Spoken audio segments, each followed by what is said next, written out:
रांजल्या गांजल्याचं स्वराज्य स्थापन करण्याची प्रेरणा देणारे संत तुकाराम महाराज, राष्ट्रमाता राजमाता मासाहेब जिजाऊ, कुळवाडी भूषण, मानव प्रतिपालक छत्रपती शिवाजी महाराज, शिक्षणाची प्रेरणा स्वराज्य रक्षक छत्रपती संभाजी महाराज, आरक्षणाचे जनक राजश्री शाहू महाराज, क्रांतीसूर्य महात्मा फुले आणि छत्रपती शिवाजी महाराजांच्या लोकहितवादी स्वराज्याला संविधानिक स्वरूप प्राप्त करून देणारे विश्वरत्न डॉक्टर आयोजित या सभेत मंचावर उपस्थित आदरणीय स्नेहल दीदी, सर्व इंडिया आघाडीचे सर्व पदाधिकारी, माझ्या समोर बसलेल्या माझ्या मातांनो, माझ्या भगिनींनो, माझ्या बांधवांनो, मंचावरील नेत्यांनी रायगड येथील परिस्थिती मांडली.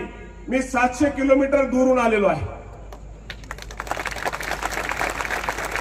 माझ्यावर रायगडाचं ऋण आहे, ते ऋण फेडण्यासाठी मी इथे आलेलो आहे. माझा परिचय देताना सांगितला, मराठी मुस्लिम समाज चळवळीचा मी अध्यक्ष आहे. दंगलमुक्त महाराष्ट्र अभियानाचा मी संयोजक आहे. 24 सप्टेंबर 2016 शिवाजी महाराजांचा दुसरा शाक्त राज्याभिषेक महाराष्ट्रातील तमाम मावळे रायगडावर मी आणले होते आणि दुसरा शाक्त राज्याभिषेक सामूहिक स्तरावर साजरा करणारा मी पहिला भारतीय आहे. आणि फक्त राज्याभिषेक साजरा नाही केला, तेथे हा संकल्प केला की मला पुन्हा हा महाराष्ट्र छत्रपती शिवाजी महाराजांच्या विचाराचा मानवतावादी महाराष्ट्र करायचा आहे, धर्मनिरपेक्ष महाराष्ट्र करायचा आहे, दंगलमुक्त महाराष्ट्र करायचा आहे.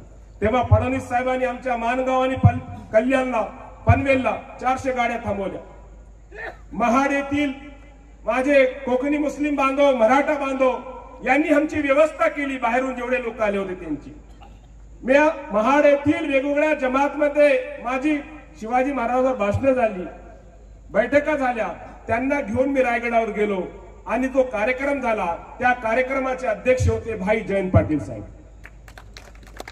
बांधवांनो, मी येथे पूर्ण महाराष्ट्रातील मराठी समाजाच्या भावना आणि विनंती तुमच्याकडे घेऊन आलेलो आहे.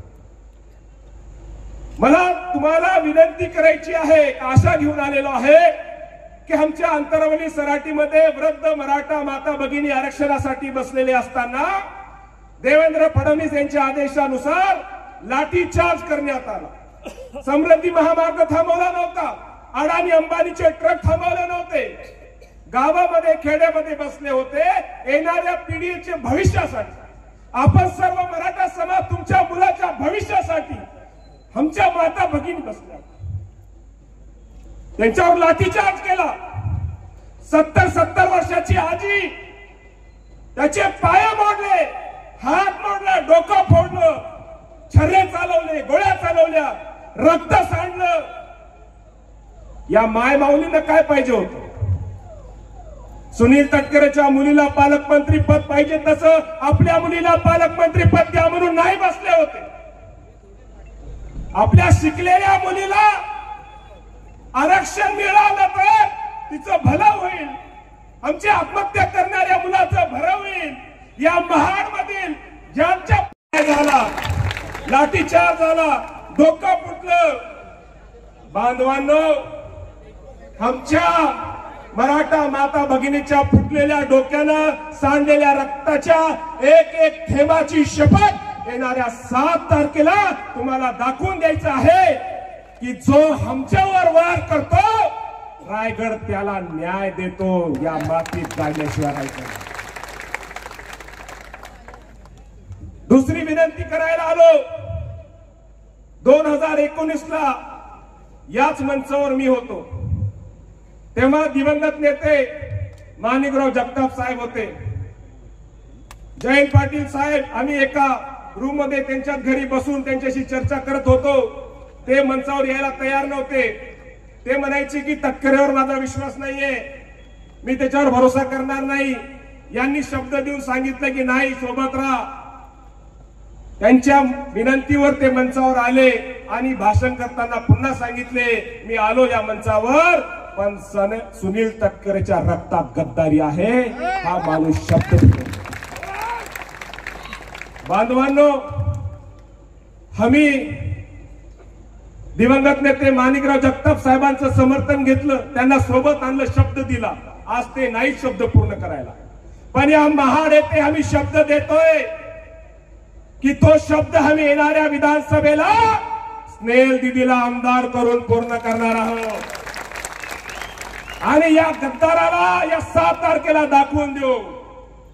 आमचं दुःख काय आहे, महाराष्ट्रातला मराठी माणूस म्हणतो की मराठी पक्ष यांनी फोडले. हे पक्ष नव्हते, महाराष्ट्राची अस्मिता जपणारे पक्ष होते. महाराष्ट्रातला आणि हा मराठी माणूस याच्या स्वाभिमानासाठी लढणारे पक्ष होते. जे.पी. नड्डा मुंबईला येऊन काय सांगतात की आता शिवसेना राहणार नाही, स्थानिक पक्ष राहणार नाही, फक्त बीजेपी राहील. बारामतीमध्ये चंद्रकांत पाटील म्हणतात की आम्ही यांना सोबत घेतलं, बारामतीची सीट सुनेत्रा वहिनीला दिली. आम्ही हे संयम बाळगलं का? कारण आम्हाला शरद पवार संपवायचा आहे. अरे ही संस्कृती आहे का? ज्या शरद पवार साहेबांनी तुम्हाला संविधानिक 6 पद तुमच्या घरामध्ये दिली, तुमचं सामाजिक कोणतंही वोट बँक नाही, तरी पण तुम्हाला ही पद दिली. 65 वर्षापर्यंत तुम्ही पद भोगली. आपल्या मुलीला मंत्रीपद दिलं, मुलाला आमदार केलं, भावाला केलं, आणि शेवटी शरद पवार साहेबांच्या पाठीत खंजीर खुपसला. महाराष्ट्रातल्या मराठी माणसांनी म्हटलं, सर तुम्ही रायगडला जा, बाकी महाराष्ट्र आम्ही सांभाळतो. पण ज्यांनी मराठी माणसाच्या पाठीत खंजीर खुपसला त्याचा बंदोबस्त केल्याशिवाय परत येऊ नका. आणि बघा नीती काय आहे.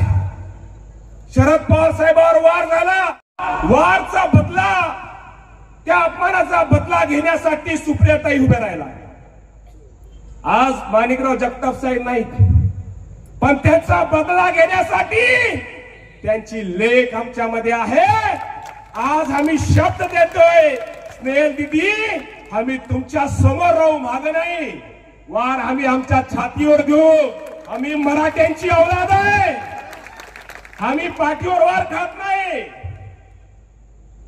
आणि हे गोगावले साहेबांचे जे आहेत, भरत गोगावले साहेब, त्यांच्या कार्यकर्त्याचे मला फोन आले, साहेब तुम्हाला महाडला यायचंय, रायगडला यायचंय. मी म्हणलं तुम्ही तर सुनील तटकरे साहेबांसोबत आहात. ते म्हणले नाही साहेब, आम्ही मनानं नाही. भरत गोगावले यांना सगळ्यात जास्त त्रास कोणी दिला असेल तर त्या सुनील तटकरेंनी दिला. त्यांनी छळलं. आणि अजून काय म्हटलं ते मला म्हणले, अजून तुम्हाला सांगू मनातलं. म्हणलं काय? भरत गोगावले साहेब मातोश्रीशी कधी गद्दारी करणार नव्हते. या सुनील तटकरेच्या जाचाला कंटाळून त्यांनी गद्दारी केली.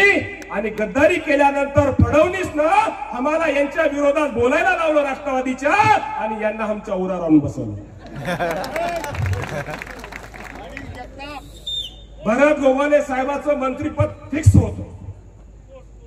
मला सांगा, फिक्स असल्यावर माणूस कोट शिवते. आता लगीन ठरलं तर टेलर कडे जाते ना माणूस. आता लगीनच नाही ठरलं तर सूट कशाला? लगीन ठरलं, तारीख ठरली, नवरदेव रेडी. पण सुनील तटकरे म्हणाले मी जिवंत असेपर्यंत त्यांचं लग्न होऊ देणार नाही.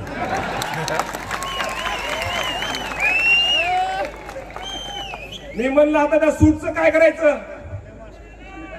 ते म्हणले की तुम्ही रायगडामध्ये सुनील तटकरेला पाडा.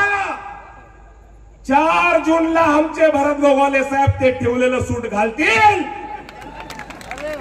आणि त्यांनी जे आम्हाला छळलं त्याचा बदला घेतील. बांधवांनो,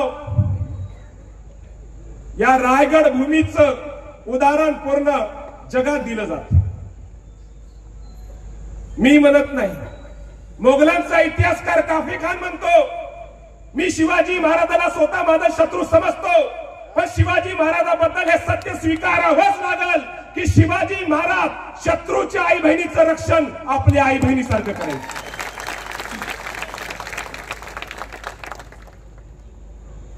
इतिहास आहे ना.